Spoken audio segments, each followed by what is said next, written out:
नमस्कार दोस्तों, स्वागत है आपका रूब्रिक की बुक समरी और रिव्यू सेशन में। आज हम दी फर्स्ट 20 आवर्स के समरी और रिव्यू पर चर्चा करेंगे, जिसके लेखक मिस्टर जोश कॉफमैन हैं, जिन्होंने दी पर्सनल एमबीए जैसी बेहतरीन किताब लिखी है। इस किताब में हम जानेंगे अपनी क्षमता को विकसित करने का नायाब तरीका। हम जानेंगे कि किसी भी स्किल को एकाग्रता, बुद्धिमत्ता और केंद्रित अभ्यास से शुरुआती 20 घंटों में कैसे सीखा जा सकता है। इन 20 घंटों के रैपिड स्किल एक्विजिशन से शुरुआत करके हम किसी भी स्किल में पारंगत पा सकते हैं। हम अपने रुचि को पहचान कर और नियमित अभ्यास विकसित करके अधिक तेजी से प्रगति कर सकते हैं और रिकॉर्ड समय में विशेषज्ञ का दर्जा भी हासिल कर सकते हैं। आइए जानते हैं कैसे।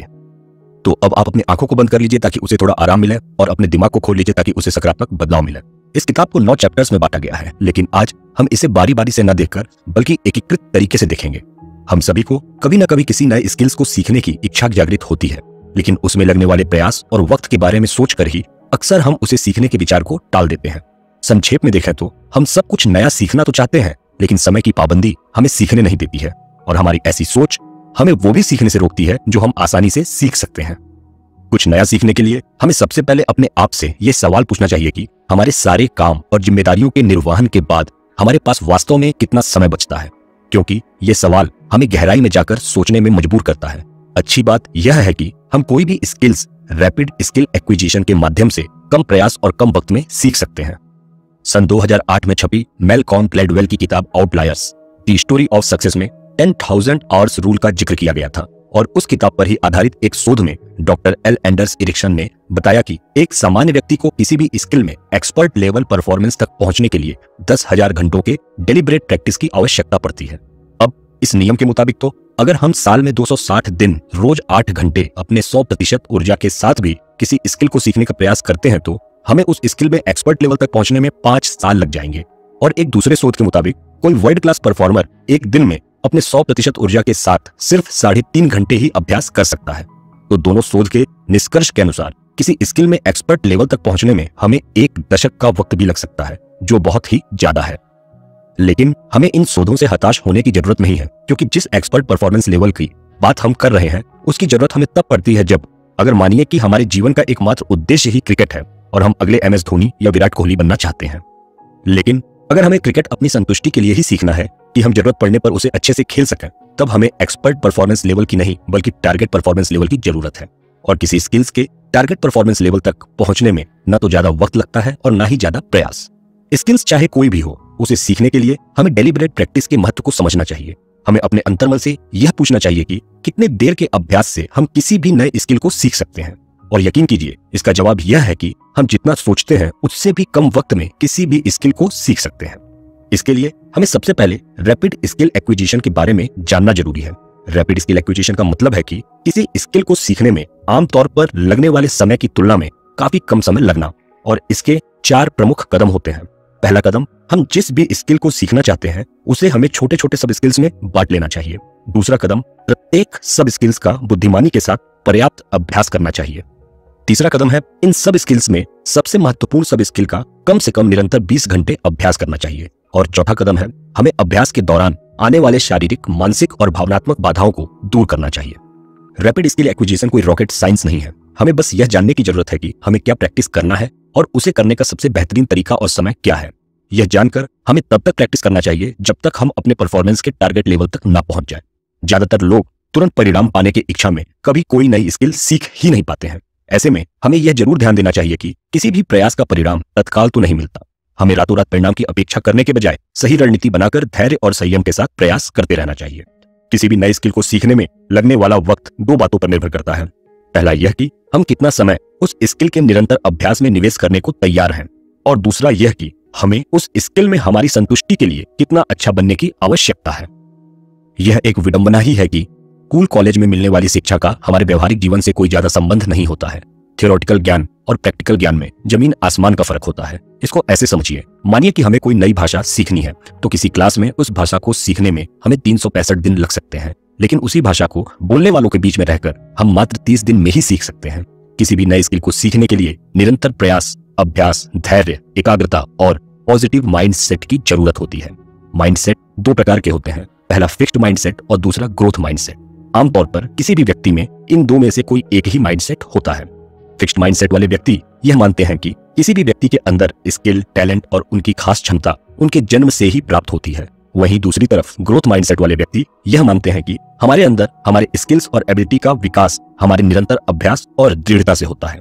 अच्छी खबर यह है कि हम अनुशासित अभ्यास और दृढ़ निश्चय से अपनी क्षमता और कौशल को सुधार सकते हैं।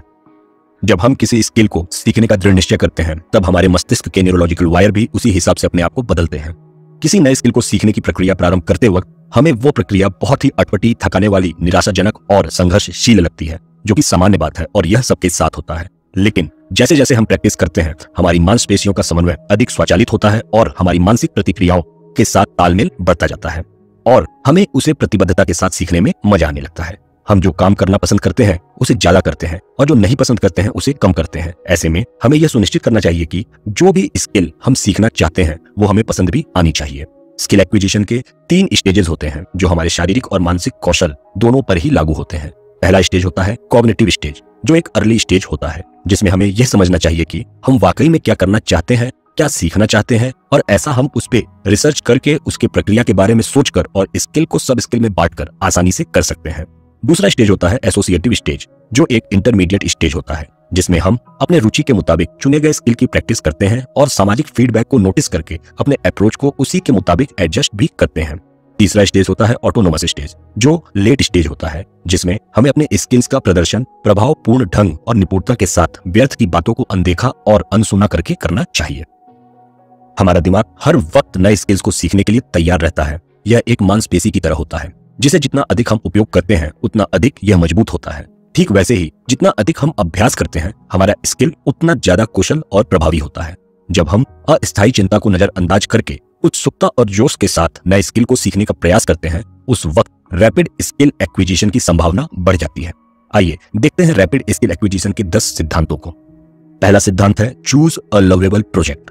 किसी इंसान के लिए जो सबसे अच्छी चीज हो सकती है वो है एक समस्या को ढूंढकर उसे प्यार करना और उसे हल करते हुए जीना, जब तक कि कोई उससे भी प्यारी समस्या सामने न आ जाए। जी हाँ, आपने सही सुना। रैपिड स्किल एक्विजिशन की पहली शर्त ही प्यार करने योग्य समस्या या परियोजना का चुनाव करना है। और ऐसा करके जब हम किसी और चीज से पहले अपने प्राथमिक स्किल अर्थात हमारा सबसे प्यारा प्रोजेक्ट को हासिल करने पर ध्यान केंद्रित करते हैं तो हम इसे बहुत कम समय में हासिल कर लेते हैं। दूसरा सिद्धांत है focus your energy on one skill at a time. किसी भी नए स्किल को सीखते वक्त सबसे सामान्य गलती जो हम सबसे होती है वो है एक ही समय में कई अलग अलग स्किल्स को सीखने का प्रयास करना। हमें यह हमेशा ध्यान रखना चाहिए कि किसी एक स्किल में परिपक्व होने के लिए प्रकृति हमसे हमारे केंद्रित समय और ध्यान की मांग करती है। हमें एक समय में एक और केवल एक स्किल को चुनकर अपनी सारी ऊर्जा और ध्यान उसे हासिल करने में लगाना चाहिए। ऐसे में हमें एक लिस्ट बनाकर यह प्रायोरिटाइज करना चाहिए कि हमें पहले क्या सीखना है। तीसरा सिद्धांत है define your target performance level. Target performance level का मतलब किसी स्किल में इतना परिपक्व होना है कि हम सही जगह पर सही तरीके से प्रदर्शन कर सकें। हमारा टारगेट परफॉर्मेंस लेवल स्पेसिफिक होना चाहिए। हमें पता होना चाहिए कि हमें वास्तव में क्या चाहिए और इससे हमें हमारे वास्तविक लक्ष्य की कल्पना करने में मदद मिलती है। जब हमें यह पता चल जाता है कि हम किसी क्षेत्र में किसी स्किल में कितना अच्छा बनना चाहते हैं तो यह पता लगाना और भी आसान हो जाता है कि उस बिंदु पर कैसे पहुंचें, क्योंकि किसी समस्या के बारे में अच्छे से समझकर आधा हल हम उसी वक्त उसके खोज लेते हैं। हमें किसी भी स्किल में हमारे टारगेट परफॉर्मेंस लेवल के पहचान के लिए उस बिंदु पर ध्यान केंद्रित करना चाहिए जिस पे पहुंचकर हमारा न्यूनतम स्तर पर प्रदर्शन संतोषजनक हो। एक नियम के अनुसार हमारा टारगेट परफॉर्मेंस लेवल जितना आसान या आरामदायक होगा हम उससे जुड़े स्किल को उतना ही जल्दी सीखेंगे। ध्यान रहे, किसी स्किल को कम समय में सीखने का हमारा सबसे पहला कारण अपनी क्षमता को बढ़ाना और पर्याप्तता को पाना है, न कि परफेक्शन को। चौथा सिद्धांत है डीकंस्ट्रक्ट द स्किल्स इनटू सब स्किल्स। हम जितने भी स्किल्स के बारे में सोचते हैं वास्तव में वो सारे छोटे छोटे सब स्किल्स के बंडल होते हैं। एक बार जब हम यह सुनिश्चित कर लेते हैं कि हमें कौन सी स्किल्स सीखनी है तो हमें उसे संभावित छोटे छोटे भागों में बांट लेना चाहिए। ऐसा करके उसे हासिल करना और भी आसान हो जाता है। सब स्किल्स में से हमें महत्वपूर्ण सब स्किल का चुनाव करके पहले उसका अभ्यास करना चाहिए जो हमारे सीखने की प्रगति को तेज करता है। पांचवा सिद्धांत है ऑब्टेन क्रिटिकल टूल्स। अधिकांश स्किल को सीखने की पहली शर्त अभ्यास और प्रदर्शन होता है। हमें यह पता करना चाहिए कि उस स्किल को प्रभावी ढंग से सीखने में कौन से उपकरण और कैसे वातावरण की आवश्यकता पड़ेगी और हम उसे कैसे प्राप्त कर सकते हैं। किसी स्किल को सीखने से पहले उसे सीखने में लगने वाले महत्वपूर्ण उपकरणों को जानकर और उसका इंतजाम करके हम अपने बहुमूल्य समय की बचत करते हैं। जब हम यह सुनिश्चित करते हैं कि उस स्किल को सीखने में करने वाले प्रैक्टिस में लगने वाले संसाधन हमारे पास है, उस वक्त हम हमारे अभ्यास के लिए ज्यादा वक्त निकाल सकते हैं। छठवां सिद्धांत है एलिमिनेट बैरियर्स टू प्रैक्टिस। हम इस बात से मना नहीं कर सकते कि कुछ नया सीखने के लिए हम चाहे कितनी भी तैयारी कर लें, लेकिन हमारे अभ्यास के रास्ते में व्यवधान जरूर आते हैं। चाहे वो एनवायरमेंटल हो जैसे टीवी, फोन, मैसेजेस, या फिर इमोशनल हो जैसे हमारा डर, शक और शर्मिंदगी। ये व्यवधान हमें हमारे स्किल को सीखने के समय को बढ़ा सकते हैं। ऐसे में हम अपने इच्छा शक्ति के सुविचारित प्रयोग से इन व्यवधानों को आसानी से पहचान कर खत्म कर सकते हैं। कोई भी अभ्यास शुरू करने से पहले हमें 5 मिनट अपने आसपास के व्यवस्था को देखकर उस माहौल को सुव्यवस्थित जरूर कर लेना चाहिए। 7वां सिद्धांत है make dedicated time for practice. नए स्किल को सीखने में लगने वाला वक्त हम किसी महत्वपूर्ण काम में लगाने वाले वक्त से ही निकालते हैं। हम सबके पास एक दिन में 24 घंटे होते हैं, न इससे ज्यादा न ही इससे कम।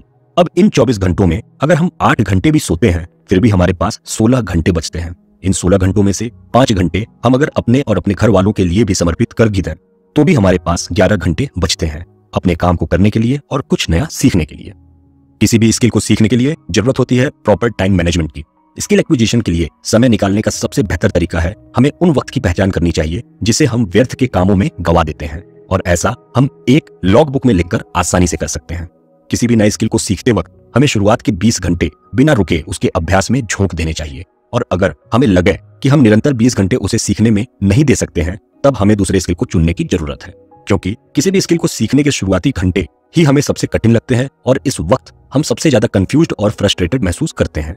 ऐसे समय में अगर हम उस स्किल पर 20 घंटे निरंतर अभ्यास कर लेते हैं तब हमें उस स्किल में पारंगत हासिल करने से कोई भी नहीं रोक सकता। 8वां सिद्धांत है क्रिएट फास्ट फीडबैक लूप्स।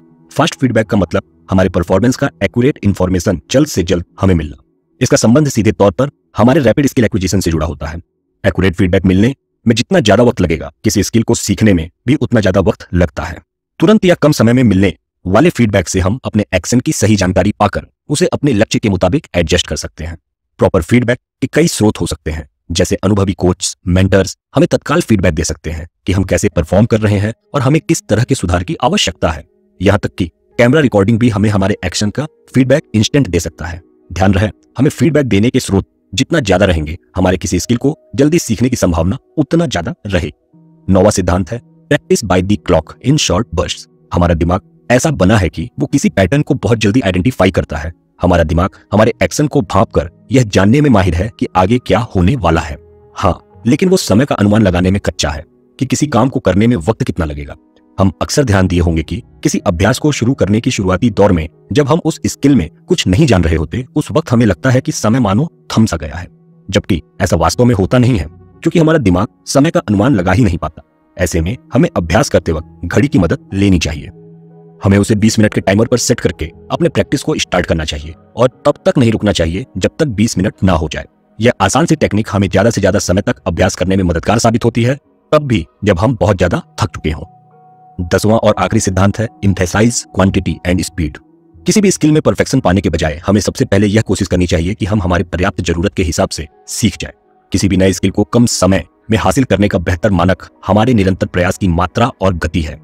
इसका यह मतलब बिल्कुल भी नहीं है कि जल्दी के चक्कर में हम अभ्यास के क्वालिटी को ही भूल जाएं। ध्यान रहे, कोई भी स्किल को अच्छे से परफॉर्म करने के लिए गुणवत्ता भरा अभ्यास जरूरी होता है। हमें पहले यह सुनिश्चित करना चाहिए कि हम जिस अभ्यास को कर रहे हैं क्या वो तरीका हमें हमारे टारगेट परफॉर्मेंस लेवल तक पहुंचाने के लिए सही है। हमारा यह सुनिश्चित करना हमारे काफी समय की बचत करता है। रैपिड स्किल एक्विजिशन के इन 10 सरल सिद्धांतों से हम किसी भी स्किल को कुशल और प्रभावी तरीके से कम समय में सीख सकते हैं।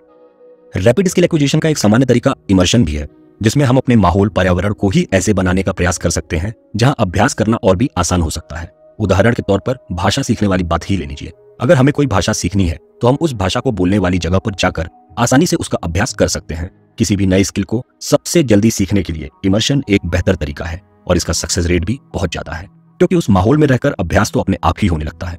लेकिन यह तरीका हमसे हमारा डेडिकेटेड टाइम मांगता है और ज्यादातर समय हमारे अलग अलग कमिटमेंट्स हमें इमर्शन का तरीका अपनाने से रोकते हैं। ऐसे में हमें इमर्शन का इंतजार किए बिना जहां है वहीं से शुरुआत करनी चाहिए। स्किल एक्विजिशन और लर्निंग दोनों अलग अलग चीजें होती हैं।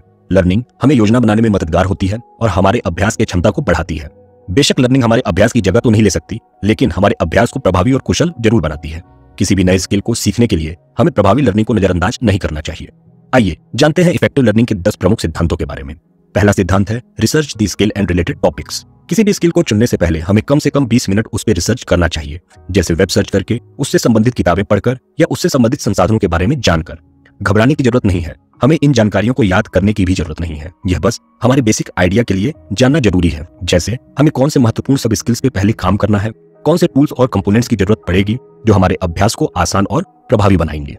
हाँ, यह ध्यान जरूर रहे कि किसी स्किल के बारे में पढ़ना, जानकारी इकट्ठा करना या देखना अभ्यास के श्रेणी में नहीं आता है। हम जितना ज्यादा किसी स्किल को सीखने से पहले उसके बारे में जानकारी लेंगे, उसे सीखने के लिए हमें उतनी ही अच्छी तैयारी करने का मौका मिलेगा।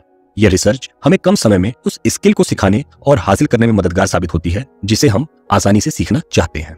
रैपिड स्किल एक्विजिशन के लिए किसी किताब या वेब पेज पे गहन अध्ययन से कई गुना बेहतर है उसे ऊपरी तौर पर देखना और उसमें बार बार किसी एक विशेष टूल्स, कंपोनेंट या तरीके का होने वाले जिक्र को नोटिस करके हम यह यकीन कर सकते हैं कि यह उस स्किल को सीखने का सबसे बेहतर और सरल तरीका है।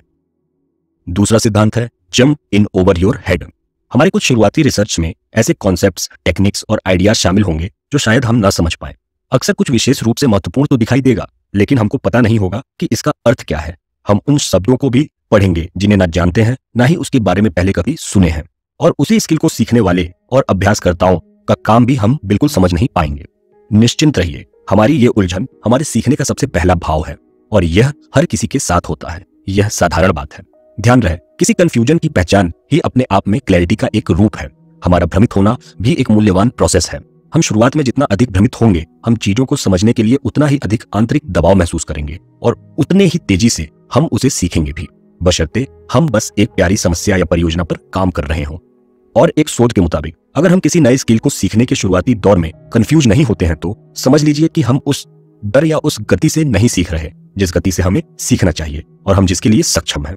और बढ़िया बात यह है कि जिस गति से हम प्रयास कर रहे हैं, अगर उसके बारे में हिचकिचाहट या भयभीत महसूस करने लगते हैं तो समझ लीजिए हम बिल्कुल सही रास्ते पर हैं। तीसरा सिद्धांत है identify mental models and mental hooks. जब हम किसी स्किल के बारे में जानने के लिए उस पर शोध की शुरुआत करते हैं, तब स्वाभाविक रूप से हम बार बार सामने आने वाले आइडियाज और टेक्निक्स के पैटर्न को भी नोटिस करते हैं। इस कॉन्सेप्ट को ही मेंटल मॉडल्स कहते हैं, जो किसी चीज को जल्दी सीखने में महत्वपूर्ण भूमिका निभाता है।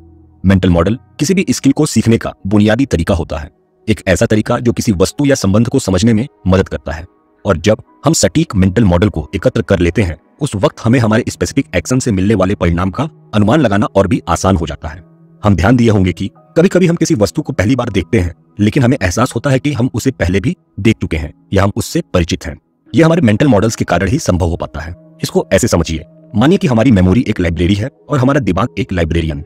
अब जैसे हमें कोई पुस्तक लाइब्रेरी से चाहिए होती है तो हम लाइब्रेरियन को कहते हैं उसे खोजने के लिए, और मिल जाने की स्थिति में लाइब्रेरियन वो पुस्तक हमें दे देता है और ना मिलने की स्थिति में वो हमें मना कर देता है। ठीक वैसे ही हमारे मेमोरी में वो सारी इंफॉर्मेशन कहीं ना कहीं रहती है जिसके बारे में हम पढ़ते या सुनते हैं। बस हमें उसे अपने दिमाग से बोलने की जरूरत होती है और हमारा दिमाग उसे हमारे सामने पेश कर देता है। याद रहे, हम अपने शोध में जितना ज्यादा मेंटल मॉडल्स और हुक्स की पहचान करते हैं, अभ्यास करते समय उनका उपयोग करना उतना ही आसान होता है। चौथा सिद्धांत है imagine the opposite of what you want. एक अनोखा तरीका किसी स्किल को जल्दी सीखने का यह भी है कि हम उन मुद्दों पर विचार करें कि सबसे ज्यादा बुरा क्या हो सकता है। हम अपने आप से यह सवाल करें कि क्या होगा अगर हमसे सब कुछ गलत हो गया, क्या होगा यदि हमें सबसे खराब संभावित परिणाम मिला। हमारा ऐसा सोचना एक प्रॉब्लम सॉल्विंग टेक्निक होता है जिसे हम इन्वर्जन कहते हैं, और यह लगभग किसी भी चीज को सीखने में मददगार होता है। हम जो भी चाहते हैं उसके विपरीत का अध्ययन करके हम उन महत्वपूर्ण तत्वों की पहचान कर सकते हैं जो आसानी से स्पष्ट नहीं होते हैं। इसको ऐसे समझते हैं, हम सब रिवर राफ्टिंग के बारे में जरूर सुने होंगे। अब इन्वर्जन के कॉन्सेप्ट के हिसाब से यह सोचिए कि रिवर राफ्टिंग करते वक्त सबसे ज्यादा बुरा क्या हो सकता है। जैसे हमारी नाव पलट सकती है, किसी बड़े पत्थर से टकरा सकती है, गति में हम अपने चप्पू को भी खो सकते हैं, हमारा सर किसी लटक रहे पत्थर से टकरा सकता है, और सबसे बुरा यह हो सकता है कि हम मर सकते हैं। इस तरह के भयावह विचार हमारे मन में आना हमें उस स्किल में और भी माहिर बनाते हैं। जैसे हमें तैरना सीखना चाहिए, हमारा चप्पू कैसे न खोए उसके बारे में सीखना चाहिए, हमें राफ्टिंग के वक्त उपयोग में आने वाले सेफ्टी प्रिकॉशंस के बारे में सीखना चाहिए, हमें जरूरत के सारे गियर्स का इंतजाम करना चाहिए जो मुसीबत में हमारे लिए वरदान का काम करेंगे। इस तरह के मेंटल सिमुलेशंस हमें उस स्किल में और भी परिपक्व होने का मौका देते हैं, और हमारा ऐसा सोचना और एक्शन लेना हमें आजादी देता है उस राफ्टिंग का आनंद लेने के लिए, वो भी बिना मरे। In short, inversions work. पांचवा सिद्धांत है talk to practitioners to set expectations. Early learning हमें उचित अपेक्षाएं निर्धारित करने में मदद करती है कि शुरुआत करने वाले के लिए उचित प्रदर्शन वास्तव में कैसा दिखता है। जब हम किसी नए स्किल को हासिल करने के लिए प्रयास करना शुरू करते हैं, उस वक्त कार्य की जटिलता या अच्छा प्रदर्शन करने के लिए आवश्यक तत्वों की संख्या का कम आंकना बहुत आम बात है। यदि स्किल में सामाजिक प्रतिष्ठा की संभावना शामिल है तो संबंधित रहस्यवादी भी शुरुआती उम्मीदों पर पानी फेर सकता है। इसको ऐसे समझिए जैसे कि रॉक स्टार को एक वक्त पे गाना भी पड़ता है, गिटार भी बजाना पड़ता है और लोगों के सामने अच्छा भी दिखना पड़ता है।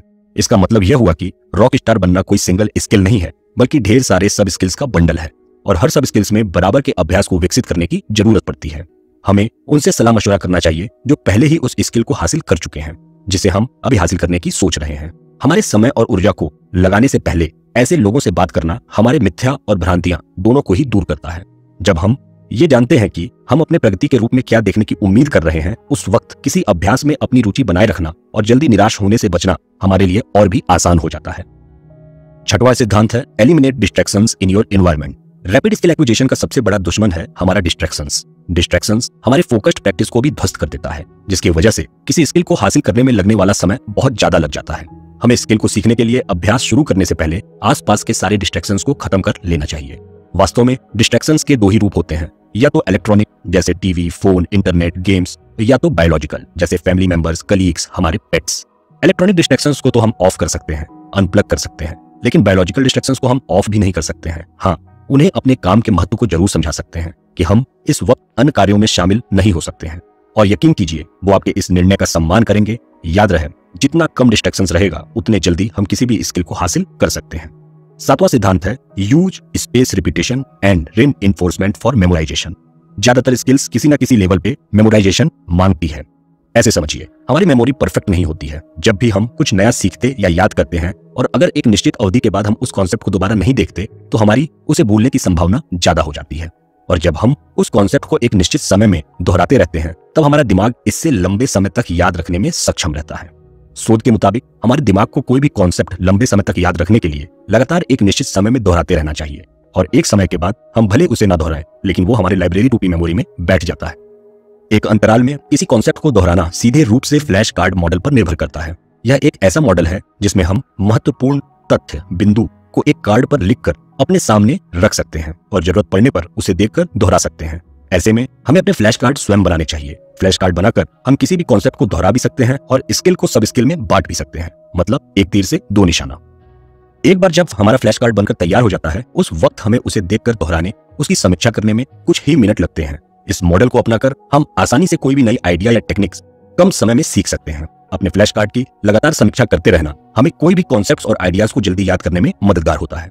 याद रहे, यह मॉडल वहां उपयोगी साबित होता है जहां हमें कोई चीज याद रखना जरूरी है। जहां याद रखना जरूरी नहीं है वहां हम इस मॉडल को स्किप भी कर सकते हैं और अपना सारा ध्यान और समय अभ्यास और प्रयोग में लगा सकते हैं।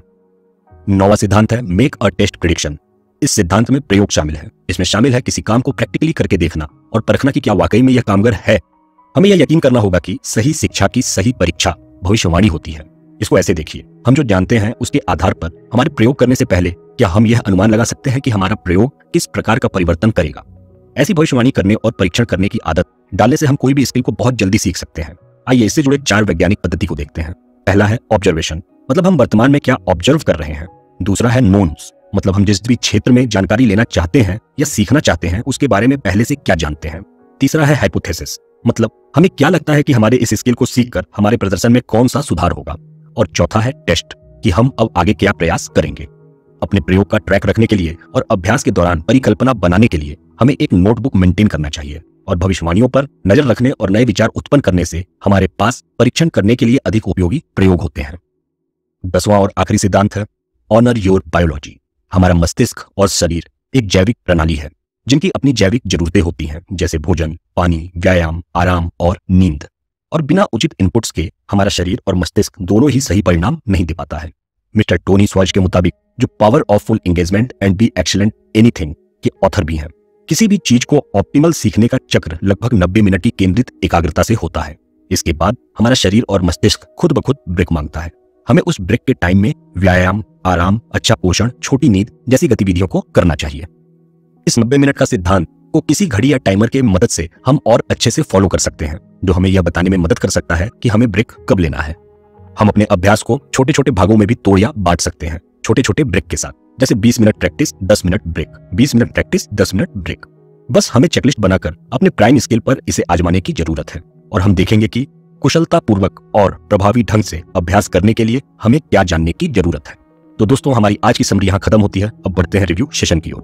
बात करें बुक के कवर की तो यह आकर्षक और प्रभावी है। द फर्स्ट 20 आवर्स लेखक के व्यवहारिक अनुभव पर आधारित वो किताब है जो हमें किसी भी स्किल्स को, कौशल को कम समय में सीखने का आसान तरीका बताती है। यह किताब value addition point of view से बेहतरीन है और हमें कम समय में किसी भी स्किल के टारगेट परफॉर्मेंस लेवल तक पहुंचने का तरीका सिखाती है। यदि आप एक एवरेज रीडर हैं तो इसे 5 से 6 दिन में पढ़कर समझ सकते हैं। आप यह बुक Amazon या फ्लिपकार्ट से खरीद सकते हैं। अगर आपको यह समरी और रिव्यू पसंद आया तो रूब्रिक को लाइक और सब्सक्राइब करें और अपनों के साथ इसे शेयर भी करें और हमें कमेंट में बताएं कि आपको हमारा प्रयास कैसा लगा और आगे कौन सी किताब या कहानी के बारे में आप हमसे सुनना पसंद करेंगे। धन्यवाद और नमस्कार।